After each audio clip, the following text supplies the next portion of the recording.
Assalamualaikum warahmatullahi wabarakatuh. Jumpa lagi bersama Bunda Kazandra. Salam sehat, salam bahagia. Tidak lupa juga salam obah ora mama. Nah teman-teman, dimanapun kalian berada, Bunda selalu akan sharing-sharing lagi ke kalian tentang seputaran warung ya. Dan di video kali ini Bunda bakalan ngebahas sesuatu yang udah berkali-kali ada subscriber Bunda yang di komen ataupun mereka sampai nge-DM ke IG-nya Bunda ya. Jadi tentang apa? Jangan lupa simak videonya sampai selesai supaya kalian nggak gagal paham. Dan untuk kalian yang baru gabung, jangan lupa untuk like, komen, dan juga subscribe-nya ya. Nah, oke teman-teman, jadi yang mau Bunda bahas di sini adalah gimana jika misalnya kita buka usaha tapi modalnya itu hutang dari bank. Nah, banyak banget ya teman-teman yang di komen-komen di video Bunda yang sebelumnya, mereka pada tanya seperti itu. Nah, di sini Bunda bakalan ngasih tips ya teman-teman, mudah-mudahan bisa membantu untuk kalian yang modalnya itu pinjam dari bank. Modal pinjaman dari bank itu biasanya kan kalau di bank itu ada yang pinjaman KUR itu ya teman-teman untuk usaha. Jadi kalau misalnya KUR itu kan programnya pemerintah ya. Jadi bunganya itu lebih murah. Tapi Bunda kurang paham juga karena ada yang bilang KUR itu di tahun 2003 itu katanya masih ada. Tapi ada juga yang bilang udah nggak ada, jadi Bunda tuh kurang paham. Nah, kalian bisa cek atau langsung datang ke banknya ya teman-teman, langsung tanya-tanya aja di sana. Nah, pertama-tama kalau tips dari Bunda itu, kalau bisa misalnya kalian mau pinjem modal dari bank ya untuk buka usaha.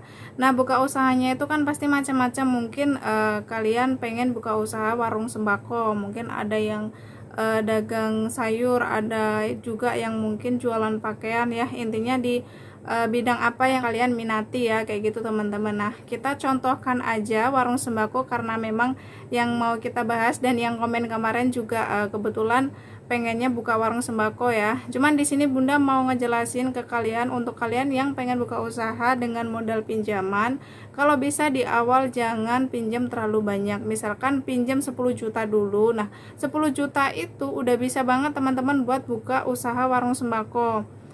Bunda aja modal awal itu cuman 6 juta, itu udah sama etalase ukuran 1,5 meter ya teman-teman, dan sisanya itu Bunda pakai untuk belanja isi warung.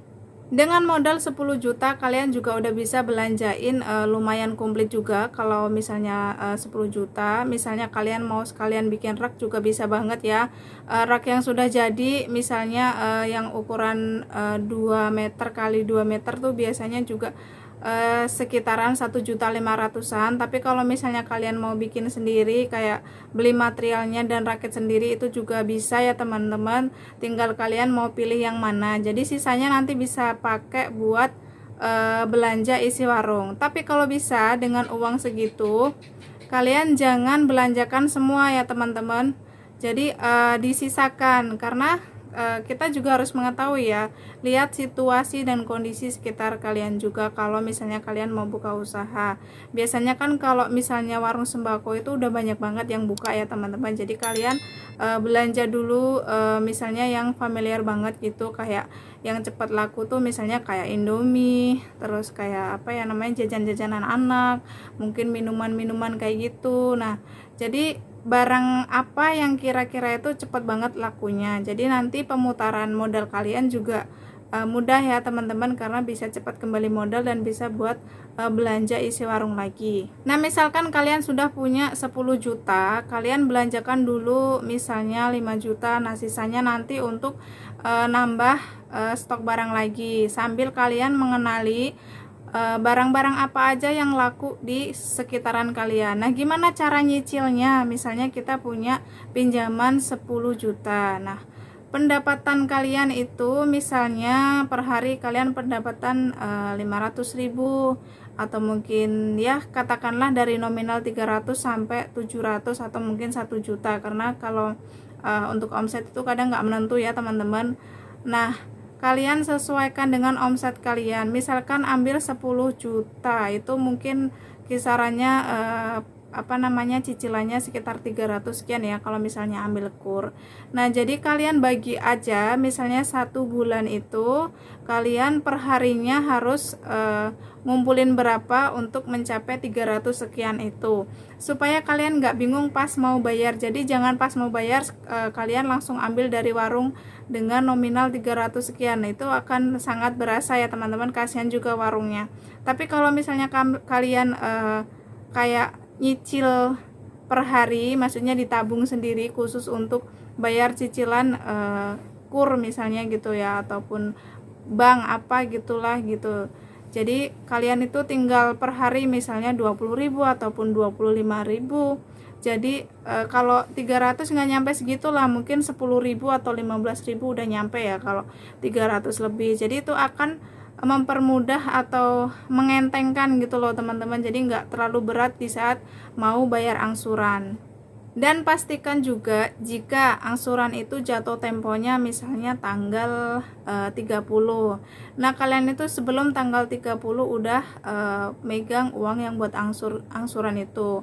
Ya, mudah-mudahan kayak misalnya tanggal 25 udah masukin uang buat angsuran. Jadi nama kalian juga akan aman ya teman-teman di bank yang kalian pinjami dana untuk usaha itu. Dan kalau bisa, kalau misalnya memang niatnya pinjem bank untuk usaha, ya kalian gunakan untuk usaha. Tapi kalau memang ada keperluan mendesak yang harus uangnya itu dibagi, yang penting kalian bisa konsisten gimana caranya untuk ngumpulin angsuran itu. Ya kalau bisa, kalau misalnya tujuannya untuk berdagang, untuk usaha, ya kita bayarnya juga dari hasil usaha kita ya teman-teman. Jadi nggak melibatkan uang pribadi, dan uang pribadi itu nggak kocar-kacir, nggak kena dampaknya gitu loh teman-teman. Jadi memang harus hati-hati kalau misalnya kita itu usaha dengan modal pinjam dari bank. Kenapa Bunda bilang awalan lebih baik ambil yang sedikit dulu? Dikarenakan misalnya kalian langsung ambil banyak dan kalian belum tahu situasi lingkungan dan penjualan, atau mungkin kalian juga belum tahu nanti barang apa aja yang laku. Jadi perlu dihati-hati juga di saat awal kalian buka warung itu, jangan sekali-sekali langsung belanja banyak ya teman-teman. Jadi belanja sedikit dulu, jadi nanti lama-lama kalian bakal tahu apa aja yang laku, dan nanti pelan-pelan ditambahin gitu ya teman-teman.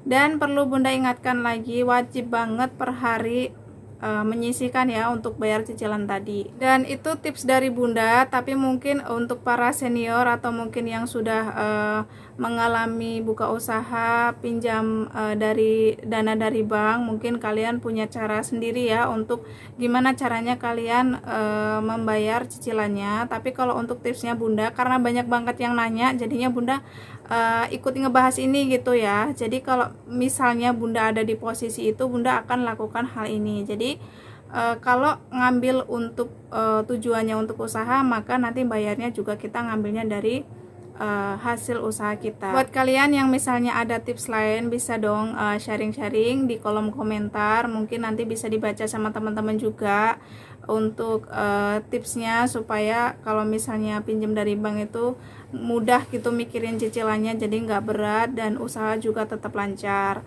Nah, terima kasih teman-teman buat kalian yang sudah menyimak video Bunda. Maaf jika ada salah-salah kata dari Bunda, mungkin dari awal sampai akhir ada yang nggak benar atau ada yang salah ngomong, mohon dimaklumi ya teman-teman, karena ini udah malam. Bunda juga udah baru aja tutup warung, ini udah jam 10:30, udah waktunya istirahat, tapi Bunda sempatkan bikin video buat kalian-kalian yang sangat Bunda cintai.